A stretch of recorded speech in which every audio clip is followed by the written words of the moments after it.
Welcome to Breaking Ties, Is Divorce the Answer? This is your go-to source for practical advice and support when considering if a divorce is the right answer for you. Join us each weekday for a quick chat where we'll uncover a variety of topics such as child custody, property division, and self-care. Together, we'll explore the emotional, financial, and legal aspects of divorce and help you find the best path forward for you and your family. Here is your host and Certified Divorce Financial Analyst professional, Mike Fulkerson.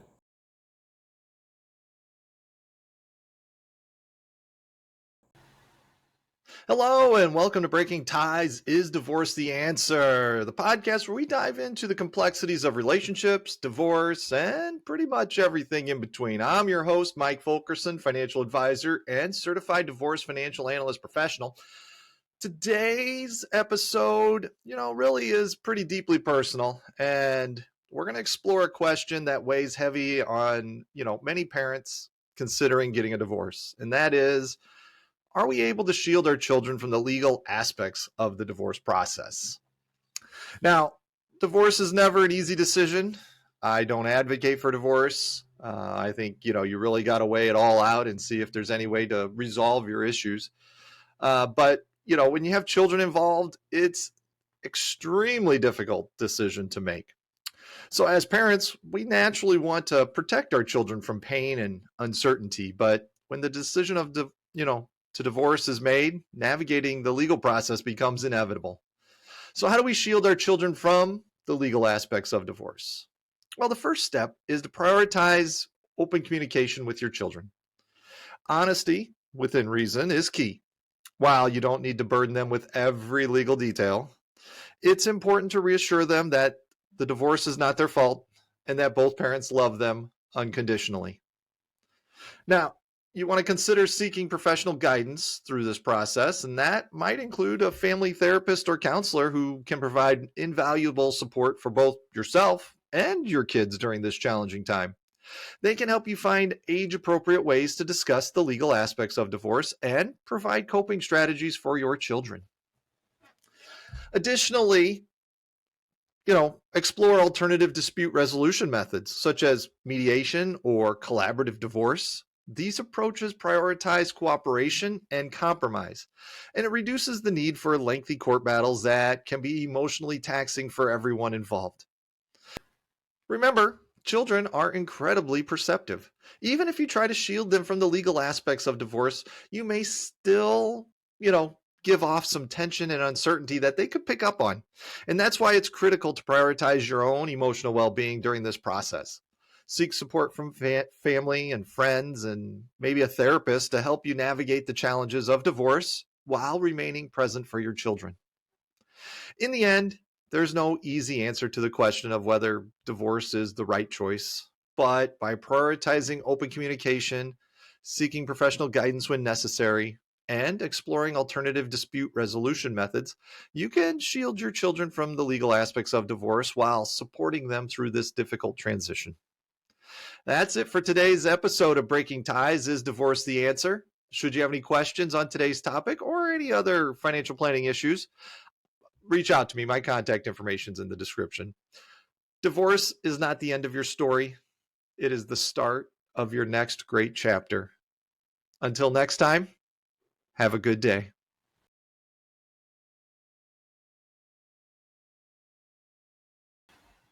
Hello and welcome to Breaking Ties, Is Divorce the Answer? I'm your host, Mike Fulkerson, financial advisor and certified divorce financial analyst professional. And today we're gonna get into a legal term that really often arises during divorce proceedings, and that is the guardian ad litem. Divorce is really, as we know, complex and emotionally charged. So when there's children involved, it really gets even more so. Now, when we look at the myriad of legal terms and procedures, the role of a guardian ad litem can sometimes be misunderstood or overlooked. So you may be wondering, first, what is a guardian ad litem? And secondly, how does it work when considering a divorce? Let's start with the first part. A guardian ad litem often really is abbreviated as GAL is a court-appointed individual tasked with representing the best interest of a child or children involved in legal proceeding, such as divorce or custody dispute. The primary responsibility of a guardian ad litem is to advocate for the welfare and well-being of the child throughout the legal process.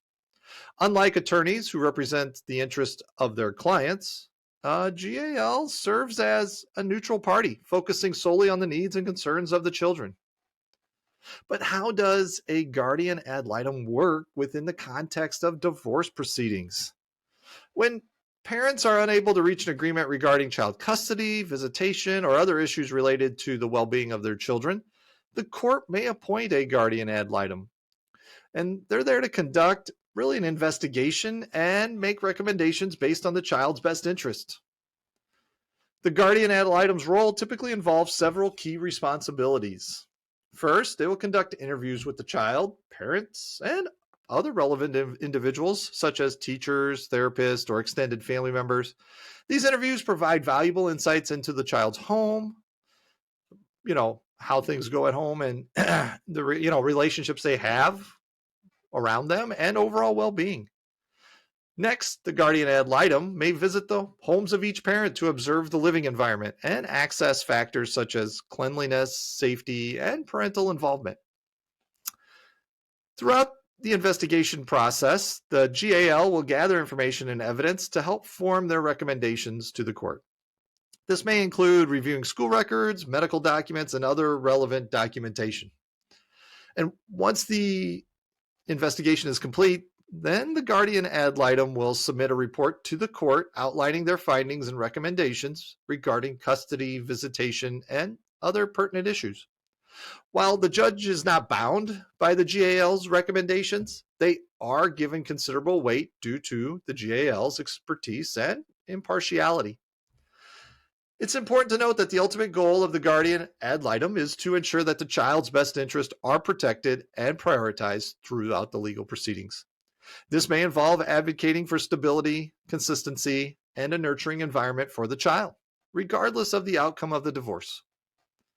Thank you for joining me on this episode of Breaking Ties Is Divorce the Answer?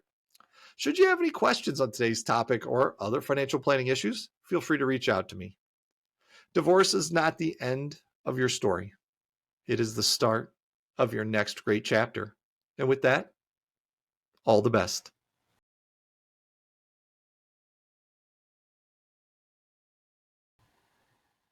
Hello, and welcome to Breaking Ties Is Divorce the Answer. I'm your host, Mike Fulkerson, financial advisor and certified divorce financial analyst professional. And today we're going to look into a topic that really affects countless families, and that's navigating child custody arrangements during a divorce. As we know, divorce is never easy. It is often filled with lots of emotions, uncertainties, and some really tough decisions. But when children are involved, those decisions become even more complex. How do we ensure the well-being of our children while navigating the challenging terrain of divorce? One of the most significant aspects of divorce involving children is determining custody arrangements. As parents, we want what's best for our kids. But what does that look like when the family structure is changing? Many parents struggle with the question, how can I include my children in the custody arrangement discussion? And first and foremost, it's really critical to prioritize the best interest of the children. This means considering their needs, emotions, and well-being above all else. While it may be tempting to focus solely on our own desires or grievances during a divorce, the welfare of our children must remain the top priority. So how can we include our children in the custody arrangement discussion? Basically, we're going to start with communication. Depending on the age and maturity level of your children, involve them in an open and honest conversation about the changes that lie ahead. Listen to their concerns, fears, and desires. Reassure them that they are loved and that both parents will continue to be there for them, even if the family dynamic is changing. It's essential to approach these discussions with sensitivity and empathy. Divorce, as we know, is a tumultuous time for children, and they need our support now more than ever. When discussing custody arrangements, consider the preferences and needs of your children. What are their daily routines? What extracurricular activities do they enjoy? How can you ensure that both parents remain actively involved in their lives? Flexibility is one of the keys. Be open to compromise and willing to adjust custody arrangements as your children's needs evolve over time. Remember, the goal is to create a stable and nurturing environment for your children, even in the midst of a divorce. Seeking professional guidance can also be best beneficial. A mediator or family therapist can help facilitate constructive discussions and assist in creating custody arrangement that works for everyone involved. Above all, remember that your children are not pawns in a game of chess. They are human beings with thoughts and feelings and emotions. By involving them in the custody arrangement discussion and prioritizing for their well-being, you can help ease the transition and foster a sense of security during this, more than challenging time. I'd like to thank you for joining me today on this episode of Breaking Ties. Is Divorce the Answer? Should you have any questions on today's topic or other financial planning issues, feel free to reach out to me. Divorce is not the end of your story. It is the start of your next great chapter. And with that, see you next time.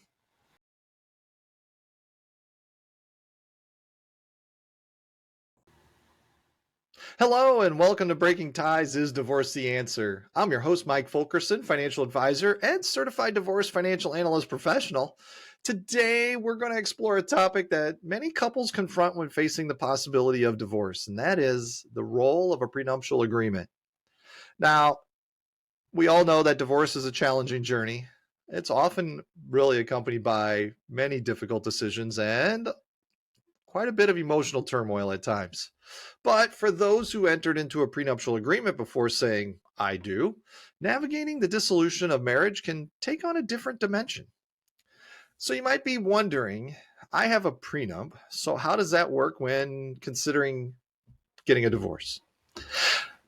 Let's start with clarifying what a prenuptial agreement is. And simply put, it's a legal document that really outlines how assets will be divided in the event of divorce or death. Prenups can cover a wide range of financial matters, including property, investments, debts, and spousal support. One of the primary purposes of a prenup is to provide clarity and certainty regarding financial matters in the event of a divorce. It is essentially a contract that both parties agree to before entering into marriage, outlining their rights and obligations in the event of separation. But how does a prenup affect the divorce process? In many cases, a prenuptial agreement can streamline the divorce process by clearly delineating how assets and liabilities will be divided. Instead of engaging in protracted negotiations or legal battles over property division, couples can reference the terms outlined in the prenup. However, it's really important to recognize that prenuptial agreements are not ironclad. While they can provide a framework for asset division, they may be subject to review by the court under certain circumstances. For example, if one party can demonstrate that the prenup was signed under duress, coercion, or without full disclosure of assets, a court may invalidate some or all of its provisions. Similarly, if the terms of the prenup were deemed unconscionable or unfairly favoring one party over the other, a judge may exercise discretion in enforcing its provisions. Additionally, prenuptial agreements typically do not address issues such as child custody, visitation rights, or child support. These matters are typically determined based on the interest of the child rather than the terms of the prenup. So if you're considering divorce and you have a prenuptial agreement, it's essential to consult with a qualified attorney who can review the terms of your agreement and give you advice on your rights and options. Ultimately, while a prenuptial agreement can provide clarity and guidance during the divorce process, it's not a substitute for careful planning, open communication, and legal counsel. I want to thank you for joining me today on this episode of Breaking Ties. Is Divorce the Answer? Should you have any questions on today's topic or other financial planning issues I can help with, please reach out. Divorce is not the end of your story. It is the start of your next great chapter. And with that, we will see you next time.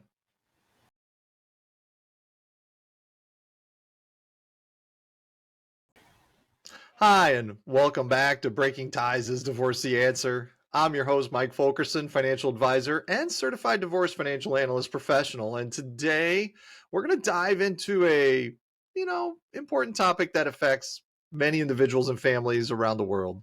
We're going to discuss the top 3 tips to stay centered and balanced when considering getting a divorce. So, as we're all well aware, divorce is a complex and emotional journey that really can leave us feeling lost, confused, and overwhelmed. Whether you're contemplating a divorce or in the midst of the process, it's really essential to prioritize your well being and emotional stability. So let's explore some strategies to help you navigate this challenging time. Let's start with tip number 1: seek support. First, really don't try to go through this alone. Surround yourself with a supportive network of friends, family members, or a therapist who can provide guidance, empathy, and understanding. Sharing your feelings and concerns with trusted individuals really can help alleviate some of the emotional burden and provide valuable perspective. There are also support groups or online communities comprised of individuals going through similar experiences. They could offer a sense of belonging and validation. Remember, you don't have to face this journey in isolation. Seeking support is really a pretty critical step towards maintaining your emotional well-being during this really difficult time. Now, with that though, we're also going to want to practice the self-care. And that's going to be tip number 2. Amidst the chaos and uncertainty of divorce, it's really easy to neglect your own needs and well-being. However, practicing self-care is essential for maintaining your mental and emotional health. Make self-care a priority by incorporating activities that nourish your mind, body, and soul. This could include meditation, yoga, exercise, journaling, spending time in nature, or engaging in hobbies that bring you joy and fulfillment. Taking care of yourself isn't selfish. It is necessary for your overall happiness and resilience during this period of transition. Remember to prioritize your physical health as well by eating nutritious foods, getting enough sleep, and staying hydrated. By prioritizing self-care, you'll be better equipped to handle the challenges that come with divorce and emerge from this experience stronger and more resilient than you thought possible. All right, our last tip here, number 3, we want to focus on the future. So while divorce can be painful and really a disruptive experience, it's also an opportunity for growth, self-discovery, and a fresh start. Instead of dwelling on the past or getting caught up in bitterness and resentment, focus on creating a vision for your future. Take time to reflect on your goals, values, and aspirations. What kind of life do you envision yourself moving forward? What steps can you take to create the future you desire? By shifting your focus from the past to the possibilities that lie ahead, you'll empower yourself to embrace new opportunities and create a life that aligns with your authentic self. Remember, divorce is not the end of your story. As you probably already figured out, it is the start of your next great chapter. By seeking support, practicing self-care, and focusing on the future, you can navigate this challenging transition on your own and do a great job at it. We're going to wrap up today's episode of Breaking Ties is Divorce the Answer. Should you have any questions on today's topic or other financial planning issues I can assist with, please let me know. Happy to help. Until next time, have a great day.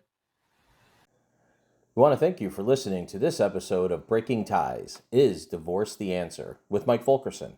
For questions, please reach out to Mike via email in the description or give him a shout at 630-444-1410.